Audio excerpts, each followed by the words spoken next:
know that our brains and bodies do best when we include a small amount of healthy fats at each meal. Let's do a quick rundown on the types of oils that will best support our health and our goals. First of all, let's talk about olive oil. Olive oil is rich in antioxidants and is a staple in many of the blue zones around the world, which are areas of the world where people tend to live the longest. With oils, it's important to use the right oil for the right cooking use. An oil's smoke point is the temperature at which an oil smokes and starts oxidizing.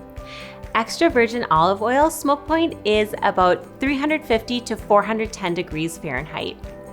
Olive oil and light-tasting olive oil smokes at about 390 to 470 degrees Fahrenheit. To be safe, I like to reserve extra virgin olive oil for salads and putting onto pasta. Next, let's talk about one of my favorite cooking staples, avocado oil. Avocado oil is nutrient-rich and full of monounsaturated fats, which support HDL or good cholesterol levels. It has a smoke point of up to 500 degrees Fahrenheit, so it's a great staple for cooking. Now, flaxseed oil, walnut oil, and pumpkin seed oil are super healthy and have beautiful anti-inflammatory benefits and plant-based omega-3s. However, these oils all have low smoke points, so use them for salad dishes instead of for cooking. Lastly, let's talk about coconut oil. Coconut oil has medium-chain triglycerides, or MCTs, which are easily converted into energy by our bodies. Coconut oil also has antimicrobial benefits, which can support a positive microbiome.